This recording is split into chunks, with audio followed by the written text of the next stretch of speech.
So today we're taking a look at the Bowser HO Scale Triple Crown Roadrailers. Now Roadrailers are basically semi-truck trailers mounted on bogies, and they would run directly on the track, which I find a crazy concept. So usually you would put it on an intermodal train or a flat car, but they did finally discontinue it last year. But anyways, let's get started here in the front. So on top we have the Triple Crown logo, and it is a 53 footer that sticks out. Some nice molded in Rivet detail, and they painted the orange lights in the top corners. And at the bottom we have the reporting mark and a port for the electricity and brake lines. And there's also this tongue that sticks out. And these are used to connect with other trailers, so if you look in the back there is a hole. And I'll show you that in action later in the video. Alright, and then on the side we have the Norfolk Southern logo, which NS owns Triple Crown. And they have this horse, which Triple Crown is actually a horse racing term. Then at the bottom we have another reporting mark, some reflective safety stripes, which the red section's a lot longer. And the bottom has nice molded in details. We also got a lever on the side for the landing gear. Then further down we have some printed text and a hazmat placard holder, and there's also this side marker light. Then we have the big Triple Crown logo, 3 red crowns for the eye, and then in the rear we have the wheels, which are painted white inside, and behind it are some white mud flaps which say Roadrailer. And then for the back face, you got the doors, which is interesting, they only have 2 latches, which are molded in, and there are some taillights at the top and the bottom, some printing on the side, and we have this black underride guard which is actually folded up, but if you want you can swap it out with a piece that's down. And then finally at the bottom we have the bogie, which makes this whole thing special.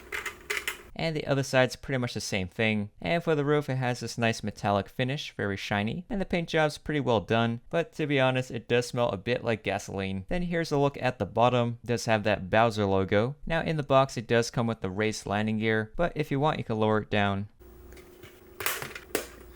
And you're left with these triangles and just slide it in the slot. Just push it in a bit and it should lock, and now it should be level when you place it down. So next up we have this peg in the front to connect with the tractor, and in the middle there's a screw that's poking out of the body. And then for the wheels they do turn, and they have some detail on the outer face, but these are just plastic wheels and they have 0 treading. Then here's a look at the bogie, and it can move up and down.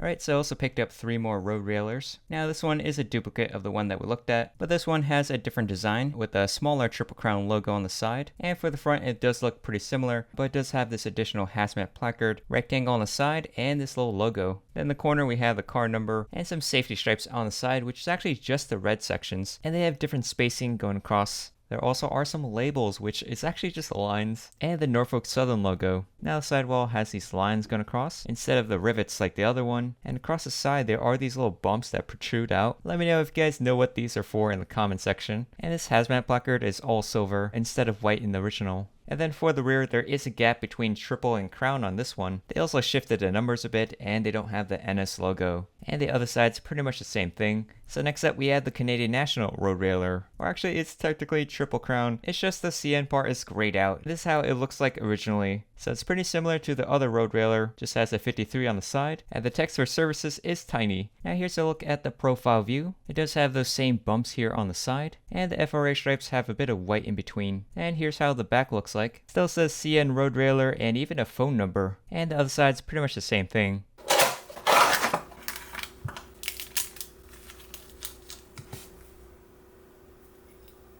Alright, so this is the Couplermate for the Roadrailers. So this is how they would attach to a train and be pulled by a locomotive, with this knuckle coupler here in the front, which is actually made of plastic. And there's some stanchions with railings, and some grab irons, which the one on the side is actually separately applied. Then down below are some stirrup steps, and above we have some treading on the walkway. And in the rear there's a bit of air brake detail and this random box. And over here is the attachment point for the 5th wheel coupling, and at the bottom we have the truck, which is using metal wheel sets, and apparently this is made in the USA, which is actually kind of rare, but the box it came in, it still says it's made in China.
Alright, so I also got the kit version of it. So this is Swift, which is an American trucking company. And I noticed on the box it also says made in the USA, which the US used to produce these kits, so it's actually quite old. So in the front we've got the Wabash logo, which Wabash actually manufactures these trailers. Trailer number on the side, the hazmat diamond, and this port. And also installed it with the short tongue, which comes with 2 versions, but the short one is more to scale. And along the side we have a lot of these silver supports, as well as some safety reflective striping, and a Swift logo, hazmat placard, there's another Wabash logo, and in the rear, another Swift logo, and it says they have award-winning drivers, are safe and courteous. And it also says right turn danger, which is common on trucks. And here's how it looks like on the other side, and on top it's actually just white. And here's a look at the bottom. Now let's compare it to the ready to roll version, which is a lot better. For example, if you look at the roof, it is painted metal, while the kit version is just left blank. And on the bottom you can see the screws are just silver, which actually sticks out a lot. And the axles are in this weird brass color, as well as the wheels are just all black plastic wheels. And the tires are all black as well. Compared to the ready to roll, all the screws are black. And they use metal wheel sets, which is pretty standard these days. And the rims of the tires are painted white. The ready-made model also paints the orange marker lights on the sides, while on the kit version you'll have to do that yourself, including the taillights at the back. Another thing is that even the printing for this is actually slightly off. You can see the metal hinges, they're not really aligned properly. This one totally misses it. And the Swift logo is kind of splotchy, while the Made in China one is a lot more exact.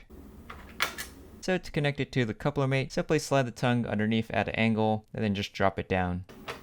And now it's ready to be pulled by a train. Now one problem with this is that these newer ones, they only come with this long tongue, so that if you try to put this in, the pin on the trailer can't fit into the fifth wheel coupling. It won't really attach. I mean, you can kind of move it, but it can easily fall out. So if it's just moving in a straight line, it's going to be fine. But on curves, it can get loose and just lean to one side. So it can detach easily like this. While if you use the correct short tongue, it actually stays attached even if you take it off the tracks. So now I converted it to the short tongue using the piece from the kit.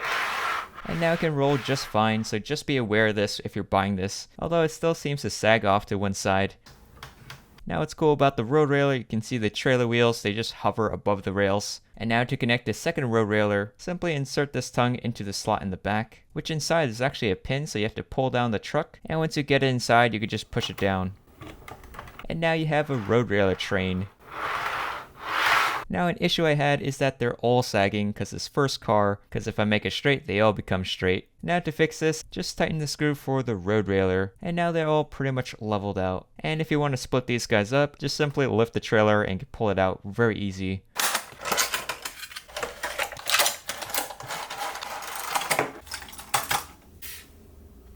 So I also picked up this Trucks and Stuff HO scale semi-trailer truck, and it's a Peterbilt 579 sleeper cab, and it's hauling a Doug Andrus trailer, a trucking company from Idaho. Now this truck is not meant to be a super realistic model, but it's one of the few HO scale trucks that you can actually get, so I wanted to try this out. Alright, so first let's take a look at the tractor. It's painted in this red glossy color, with this chrome visor at the top, and chrome side view mirrors, which they are missing the mirrors in the front. We've also got the Peterbilt logo, the front grille, and the headlights. Although they are just blank, there's no blinkers or anything. They do have a bit of interior with a steering wheel and some driver seats. Side profile, we got a logo, this graphic going across, and a door for the sleeper compartment, which it is like a weird zombie alien hand or something. Can't see it has some nice molded in rivets. And for the wheels, they are using these chrome rims, which are pretty shiny, and they do roll. And the tires are actually made of rubber, so they do have treading, which is nice. Then in the back we have this Reefer trailer. It's using a Thermo King for the AC. They did paint some details. And then we have the trucking company Doug Andrus, and this whole trailer is pretty glossy. Now at the bottom they do have reflective striping, the landing gear, and the side skirts. Then here's the back doors. They do have some graphics printed there, but it feels a bit toy-like. And here's the other side, which the safety stripes is actually slanted, so you can see it starts up here, and it keeps going downwards as it goes to the front. And now to uncouple the trailer, you just want to pull the trailer back, and it might feel like you're breaking it.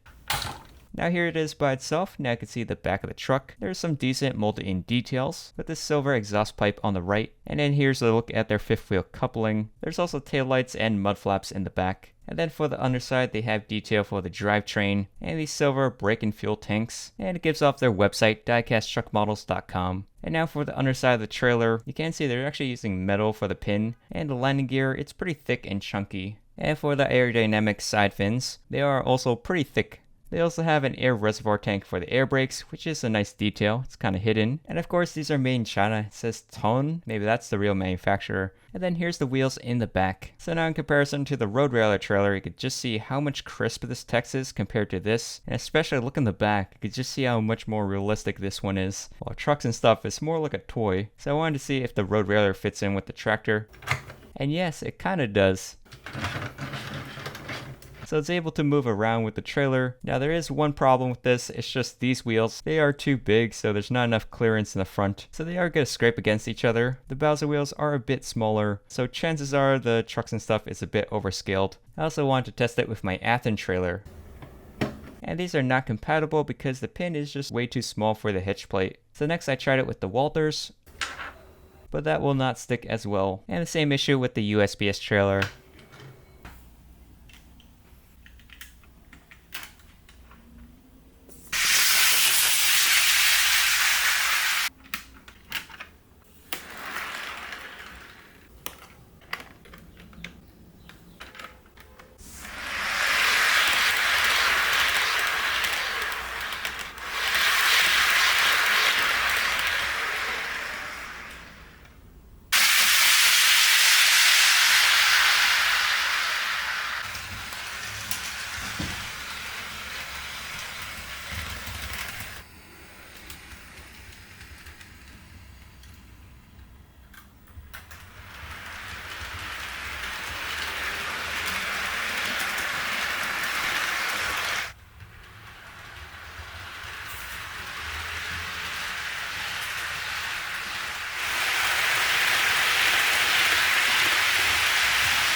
Alright, so for my final thoughts, the Bowser HS Scale Roadrailer, it's an interesting model with lots of variations in molding and printed details. The paint is nicely applied and crisp, and it rolls pretty good, even multi-track drifting. Definitely the ready-to-roll version is way better than the older kit models, though it was interesting to see a product made in the USA from the old days. Even if you assemble it, it's still not to the same level of quality. Like some of the printing's off, the wheels are plastic, and the roof's not painted. But the kit does come with instructions, and both the short and long time tongues, while the newer ones, they only have the long one. Apparently the short tongues are more prototypically accurate in scale and used with the Couplermate. While you can use the long one, it's not going to be as secure and the pin won't fit. I even saw a YouTube video talking about the same exact issue, though if you run into this situation, you could just buy it separately on Bowser's website for like $1 or simply cut off the end. Now for the Couplermate itself, it's decent in detail but also kind of fragile and cheapish. Like the rear handrail came loose and the bottom step is a bit crooked, so you may have to re-glue stuff. Also, when I first set up with a trailer, it was leaning off to one side and I had to tighten the screw to fix that. By the way, two of my Roadrailers are still slanting slightly. It's just not perfectly centered. I mean, I did try to adjust it,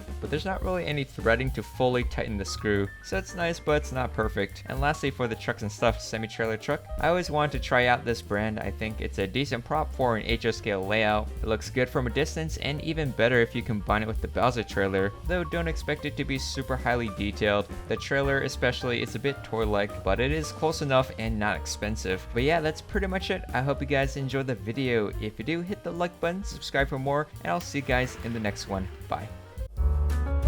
So if you watch my Scale Trains Conrail Heritage Unit video, it did come with some missing detail in the nose, so I actually sent it back to get fixed. And apparently someone at Scale Trains knows who I am, SCL3618. He's also another YouTuber. And to Scale Trains' word, they did swap out the cab, and now has those rectangles in the nose, so I'm pretty happy about that.